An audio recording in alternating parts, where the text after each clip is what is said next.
পৃথিবী জুড়ে যখন চলছে চরম অস্থিরতা আর অনিশ্চয়তা, তখন কি এমন কোনো নির্দিষ্ট সাল আছে যে বছর ইমাম মাহদী আলাইহিসসালাম আসবেন? অনেকেই বিভিন্ন সাল উল্লেখ করে দাবি করে ইমাম মাহদীর আগমন আসন্ন, কিন্তু এসব দাবির পেছনে কি কোনো সুনির্দিষ্ট ইসলামী দলিল আছে, নাকি এগুলো শুধু নিছকই অনুমান? আজ আমরা এই বহুল প্রচলিত ধারণার সত্যতা যাচাই করব এবং দেখব ইসলাম এই বিষয়ে কি বলে।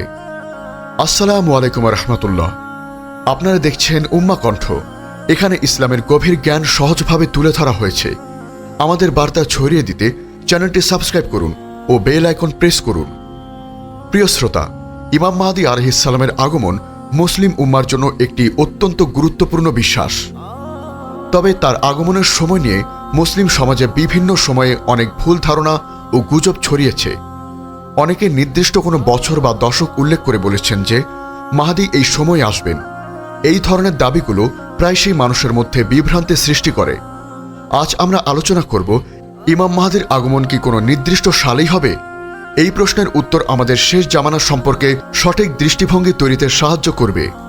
আপনার ইমানের জীবনকে আরও সমৃদ্ধ করতে আধ্যাত্মিক জ্ঞান ও অনুপ্রেরণার এক অসাধারণ ভাণ্ডার পেতে আজই ভিজিট করুন আমাদের ওয়েবসাইট www.ummakantho.com।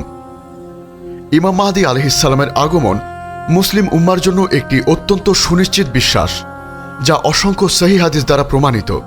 এটি কিয়ামতের অন্যতম একটি বড় নিদর্শন। তার আগমন হবে এমন এক সময় যখন পৃথিবী জুলুম, অবিচার, বিশৃঙ্খলা ও চরম ফিতনা ফ্যাসাদে ছেয়ে যাবে। মানুষ শান্তি ও ন্যায় বিচারের জন্য হাহাকার করবে, কিন্তু কোথাও তা খুঁজে পাবে না। ঠিক তখনই আল্লাহর ইচ্ছায় এই মহাপুরুষের আবির্ভাব ঘটবে, যিনি পৃথিবীতে ন্যায় ও ইনসাফ প্রতিষ্ঠা করবেন। এই আগমন এতটাই সুনিশ্চিত যে অসংখ্য নির্ভরযোগ্য হাদিসে এর বিশদ বর্ণনা রয়েছে। ইমাম ইবনে কাসির রাহিমাহুল্লাহ বলেন, ইমাম মাহদীর আগমনের পর পৃথিবীতে বরকত বৃদ্ধি পাবে, মানুষের সম্পদ বেড়ে যাবে এবং ইসলাম বিজয় লাভ করবে।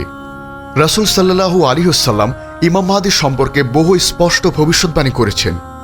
হযরত আবু সাঈদ আল খুদরি রাদিয়াল্লাহু আনহু থেকে বর্ণিত, রাসূল সাল্লাল্লাহু আলাইহি ওয়াসাল্লাম বলেছেন, পৃথিবী অবিচার ও অত্যাচারে পূর্ণ হয়ে যাওয়ার পর মাহদী এমনভাবে ন্যায় ও সুবিচার দ্বারা তা পূর্ণ করে দেবেন যেমন তা অবিচার ও অত্যাচারে পূর্ণ ছিল। সুনানে আবু দাউদ, হাদিস 4285। এই হাদিসটি পরিষ্কারভাবে ইঙ্গিত দেয় যে মাহদীর আগমনের মূল উদ্দেশ্যই হবে পৃথিবীতে প্রকৃত ন্যায় ও সুবিচার প্রতিষ্ঠা করা। এটি শুধুমাত্র একটি আশার বাণী নয়, বরং এটি আল্লাহর পক্ষ থেকে এক অমোঘ প্রতিশ্রুতি যে অন্ধকার দীর্ঘস্থায়ী হবে না, আলোর দিন আসবেই, এবং তা আসবে এক বিশেষ নিয়মে যা স্বয়ং আল্লাহ নির্ধারণ করে রেখেছেন। ইসলামের মৌলিক নীতি অনুসারে কিয়ামত কখন সংগঠিত হবে বা কিয়ামতের আলামতগুলো কখন প্রকাশিত হবে তার সুনির্দিষ্ট তারিখ বা সাল কেবল আল্লাহ তাআলাই ভালো জানেন। কোনো হাদিস বা কোরআনের আয়াতে ইমাম মাহদী আলাইহিসসালামের আগমনের সুনির্দিষ্ট কোনো সাল উল্লেখ করা হয়নি। আল্লাহ তাআলা পবিত্র কোরআনে বলেন, তারা তোমাকে কিয়ামত সম্পর্কে জিজ্ঞেস করে, তা কখন ঘটবে? বলে দাও, এর জ্ঞান কেবল আমার রবের কাছেই রয়েছে, তিনি ছাড়া আর কেউ যথাসময় প্রকাশ করবে না। আসমান ও জমিনে তা বড়ই ভারী বিষয়, তোমাদের কাছে তা হঠাৎ করেই আসবে। সূরা আল আরাফ, আয়াত 187। এই আয়াত থেকে স্পষ্ট বোঝা যায় যে কিয়ামতের জ্ঞান যেমন আল্লাহর কাছে, তেমনি কিয়ামতের নিকটবর্তী বড় আলামতগুলোর সঠিক সময়ও কেবল তিনিই জানেন। বিভিন্ন সময় কিছু লোক বিভিন্ন হাদিসের অসম্পূর্ণ ব্যাখ্যা বা দুর্বল বর্ণনার উপর ভিত্তি করে ইমাম মাহদীর আগমনের সাল নির্ধারণের চেষ্টা করেন। যেমন কিছু বর্ণনা থেকে রমজান মাসে নির্দিষ্ট চন্দ্রগ্রহণ ও সূর্যগ্রহণের কথা বলা হয়েছে, যা ইমাম মাহদীর আগমনের আলামত হিসেবে বিবেচিত। তবে এই ধরনের ঘটনা বিভিন্ন সময় ঘটেছে এবং ভবিষ্যতেও ঘটতে পারে, যার কোনোটি নির্দিষ্ট সাল উল্লেখ করে না।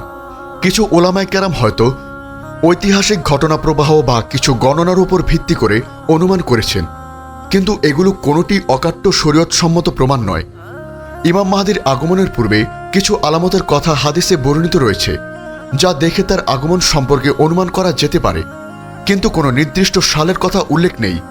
এসব আলামতের মধ্যে রয়েছে ব্যাপক অন্যায় ও জুলুম, পৃথিবীর ন্যায় ও ইনসাফ শূন্য হয়ে জুলুম ও অত্যাচারে ভরে যাবে, আরবের যুদ্ধ ও বিশৃঙ্খলা, আরব উপদ্বীপে ব্যাপক যুদ্ধ ও সংঘাত দেখা দেবে, মাহদীর হাতে বায়াত গ্রহণ, মক্কায় বায়তুল্লাহর কাছে তার হাতে বায়াত গ্রহণ করা হবে, সিরিয়ার পরিস্থিতি, সিরিয়াতে যুদ্ধ ও অস্থিরতা বাড়বে, দাজ্জালের আগমন। ইমাম মাহদীর আগমনের পরেই দাজ্জালের ভয়াবহ ফিতনা শুরু হবে। ঈসা আলাইহিসসালামের অবতরণ। দাজ্জালকে হত্যার জন্য ঈসা ইবনে মারিয়াম আকাশ থেকে অবতরণ করবেন এবং ইমাম মাহদীর পেছনে নামাজ আদায় করবেন। এই আলামতগুলো একের পর এক ঘটতে থাকবে, কিন্তু এগুলোর কোনো নির্দিষ্ট সময়সীমা বা সাল উল্লেখ করা হয়নি। আলেমগণ এ বিষয়ে ঐক্যমত যে যারা ইমাম মাহদীর আগমনের জন্য নির্দিষ্ট সাল বা তারিখ উল্লেখ করে তারা ভ্রান্তির শিকার। ইবনে কাসির রাহিমাহুল্লাহ এবং অন্যান্য প্রখ্যাত মুহাদ্দিসগণ স্পষ্টভাবে বলেছেন যে ইমাম মাহদীর আগমনের কোনো সাল নির্ধারণ করা যায় না, বরং এসব দাবি গুজব এবং মিথ্যা। মুসলিম উম্মার জন্য গুরুত্বপূর্ণ হল এইসব গুজবে কান না দেওয়া, নিজেদের ঈমানকে মজবুত করা এবং শেষ জামানার ফিতনা থেকে বাঁচার জন্য প্রস্তুতি গ্রহণ করা। যদি আমরা নির্দিষ্ট সালের অপেক্ষায় বসে থাকি তাহলে হয়তো নিজেদের প্রকৃত দায়িত্ব থেকে বিচ্যুত হয়ে যাব।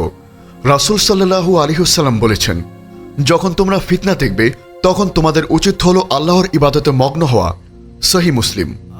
আমাদের উচিত সর্বদা আল্লাহর কাছে দোয়া করা, তিনি যেন আমাদেরকে ঈমানের উপর দৃঢ় রাখেন, সকল ফিতনা থেকে রক্ষা করেন এবং তার প্রিয় বান্দাদের অন্তর্ভুক্ত করেন যারা শেষ জামানায় সত্যের উপর অটল থাকবে।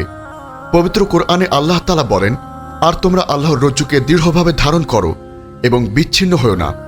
সূরা আল ইমরান আয়াত 103। এটি আমাদের ঐক্যের বার্তা দেয় যা শেষ জামানায় টিকে থাকার জন্য অপরিহার্য। আমরা যেন দাজ্জাল ও কিয়ামতের সকল ফিতনা থেকে রক্ষা পাই এবং জান্নাতুল ফেরদৌসের উচ্চ মাকাম লাভ করি। আমিন। আমাদের এই মহৎ বার্তা ছড়িয়ে দিতে উম্মাহ কণ্ঠ চ্যানেলটি সাবস্ক্রাইব করুন এবং বেল আইকনে প্রেস করুন। ফেসবুক পেজে ফলো করে উম্মাহ কণ্ঠ পরিবারের একজন সদস্য হন। ইসলামিক ব্লগ ও রিসোর্স পেতে ভিজিট করুন আমাদের ওয়েবসাইট www.ummahkontho.com।